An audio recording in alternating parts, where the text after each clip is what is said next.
All right, it is a 25-point lead with 3 minutes left in the game, so I think it's relatively fair to just start recording here.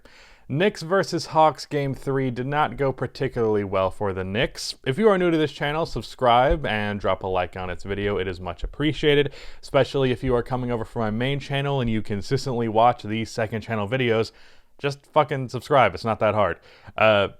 Gonna talk about Knicks Hawks today because as soon as the buzzer sounds, the Knicks will, or not, it's not the Knicks, the Hawks will officially be up 3-1 to the Knicks. It's still a 25-point lead with 3 minutes left remaining. So, gonna be the Hawks winning this one unless the greatest comeback of all time happens. So, not the headline. I'm not a fucking writer. The title of this video is going to be that Julius Randle has been terrible in the playoffs. And I think that's been the biggest factor as to why the Knicks have struggled and why they're going down 3-1. Even in the one game that the Knicks did win, they didn't really win it because of Randle. They won it because of their defense being better. They won it just because other players contributed. Derrick Rose was a huge factor in that win. And really, Derrick Rose has probably been the best player in the series for the Knicks, which, as much as I'd like to credit Derrick Rose for that, at the same time, outside of this game, RJ Barrett has not played well. So he's played well in this game. Other than that, not really happened. And Randle has been terrible. So as much credit as I want to give Derrick Rose for being the best player in this series for the Knicks, at the same time, it's not a particularly high bar. So that's a problem. Like, Derrick Rose, as good as he is still, that him being the best player on a playoff team, that playoff team is probably not going to go particularly far. Julius Randle has just been terrible. And what's ironic about this is that looking at this box score right now, 21, 10, 7 assists on 37% shooting, this is probably the best fucking game Julius Randle has had in this series, because I did not watch Game 3. I came back from a long day out, and I was fucking exhausted. I walked all around the college campus in the hot, 95-degree weather in all black clothes because I was a fucking idiot. So, didn't watch Game 3 because I had to sleep. But, in the 3 games thus far before this one, so looking at these stats, this is definitely the best game he's had today. 15 points, 12 rebounds, 3 assists, 24% from the field, 18 field goal attempts a game, 30% from 3 on 7 attempts. So that's what the stats say. They're obviously going to improve after this game because this game was better. He was also much better in the second half of Game 2. He actually played pretty respectable at that point. And it's worth mentioning that while he has not scored much, he has created a lot of open shots that players just have not made. Today, they have been making them, hence the 7 assists. But the 3 assists per game that he's averaging from these playoffs does not really, at least for the first 2 games, I don't know about Game 3, does not properly reflect how well Randle has distributed in this series. It just seems that anytime he passes to somebody, it doesn't go in. It's like the anti-dimer badge, I suppose. So I give him that credit. Also been a good rebounder, and he's been a pretty all-right defensive player, relatively speaking. Of course, I've mentioned his issue stepping up in the pick and roll, especially against Trae Young. That same issue has still existed, though, with Nerlens Noel, and really the Knicks can't defend Trae Young worth shit, so I'm not going to just slap Randle with that being his fault. And while Julius Randle is 26 years old, it is worth mentioning that this is his first playoffs.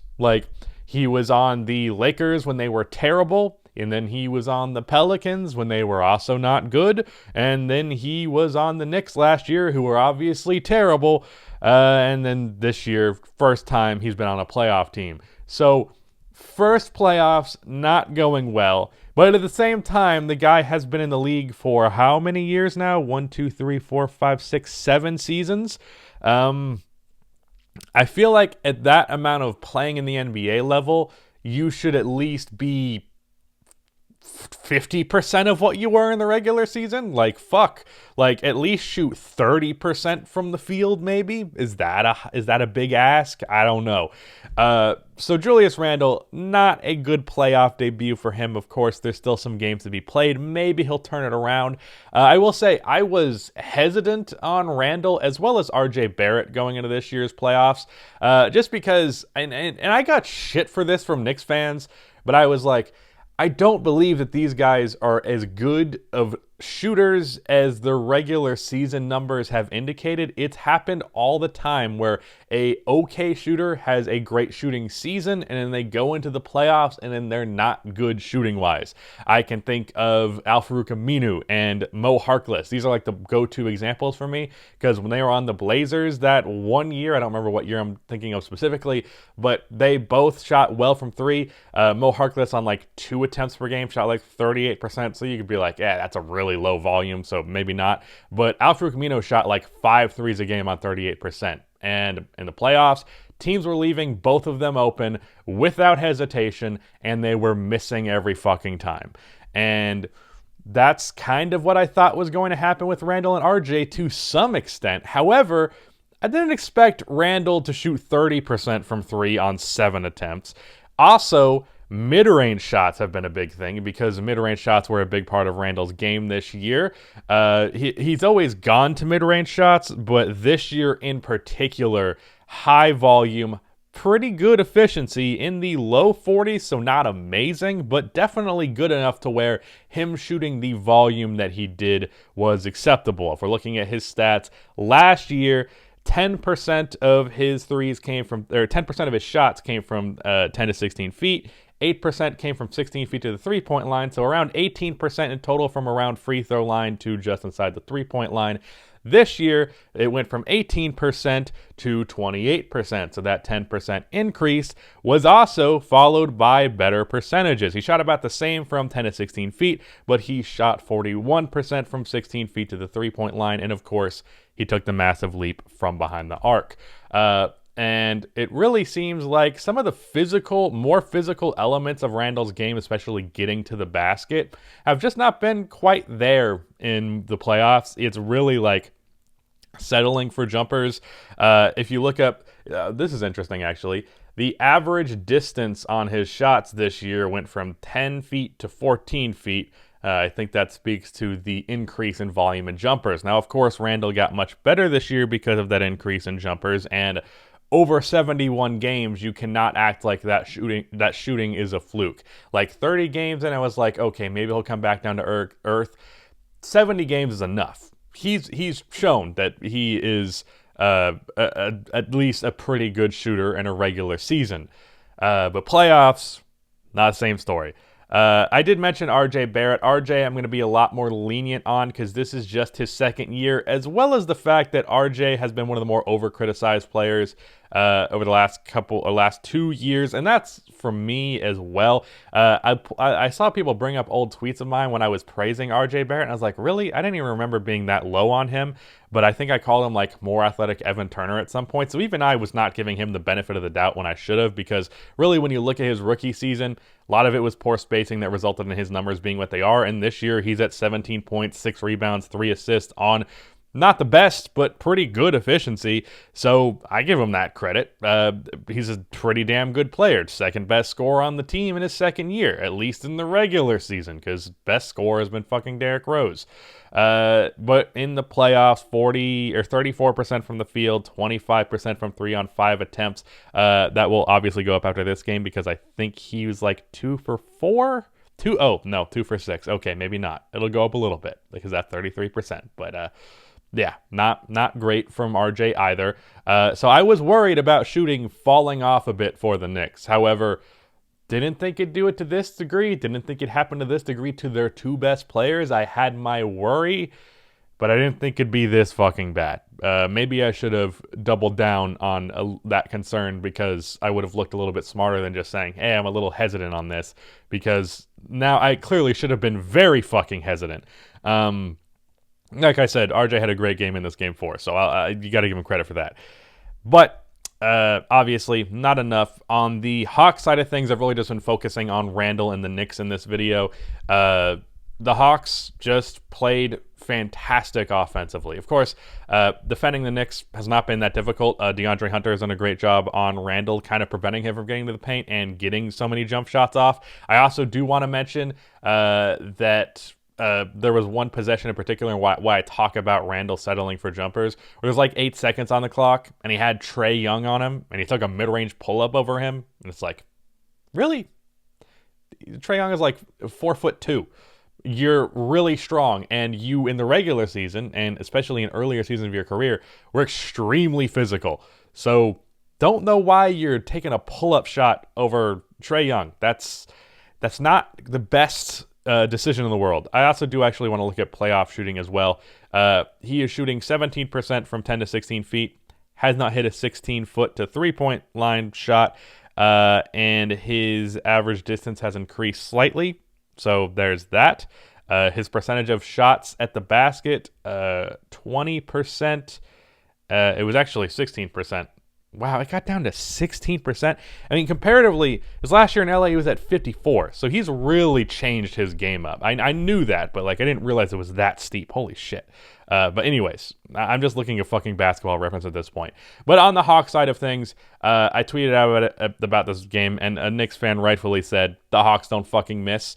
And that's what was happening in this game because, you know, we've had a lot of good Trae Young games in these first 3 games. That's really what the story has been. This team really can't defend Trae Young. Their pick and roll coverage is not the best. They haven't slapped the wing on him like I would like, but it is what it is.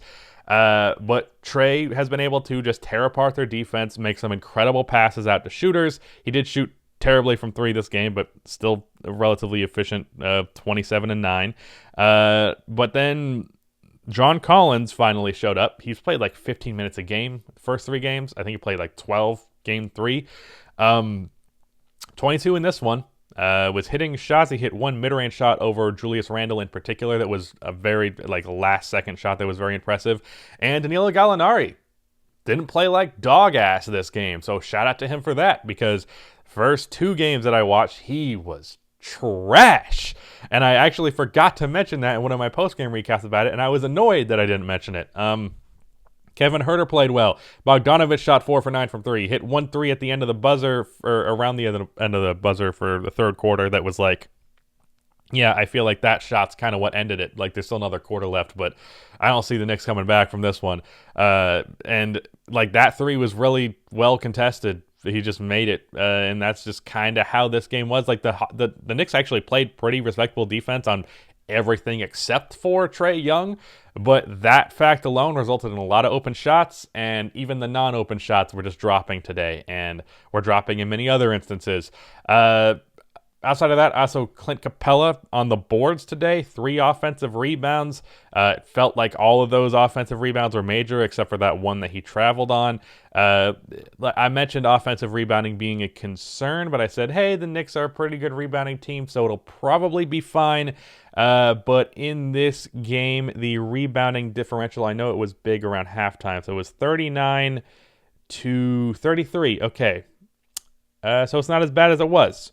I think it was like 19 to 8 in at the end of the first quarter, somewhere in that ballpark. So the differential was made up for, but at least early rebounding was a big part of this game.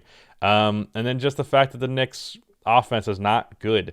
And I was giving them the benefit of the doubt, especially when I predicted them to win this series in 7 games, that the offense they showed in the latter half of the season, which was top 10 for a good stretch after being more towards the bottom of the barrel at the start of the season, I was giving them the benefit of the doubt that they were closer to that than what they were at the start of the year. Clearly they did not deserve that benefit because that was not the case.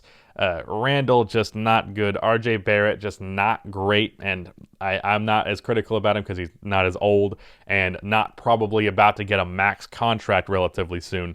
Derrick Rose stepped up when no one else on this fucking team could create a shot. Alec Burks had that amazing game 1. But other than that, offensively, things have been rough. Emmanuel Quickley only played 13 minutes in this game. I just realized that. That's interesting. But yeah, that is that for this game. I did not cover yesterday's games because other than the Memphis game, kind of, None of them were that good. So I was like, I just watched 4 basketball games and none of them are worthy of content. So no video. I'm probably going to do 3 videos today, actually, because Suns Lakers is starting right now, so I got to finish this video so I can watch that as I'm uploading this. And then I'm probably going to do a video on whatever happens with Mavericks Clippers. So probably 3 videos today. So look forward to that or not, depending on your perspective on it. And of course, if you just want to wait till the end of the day and get all this stuff bunched together for the Rusty recap on Spotify and soon to be other audio platforms, then you can do that as well. But yeah, that is it. Goodbye.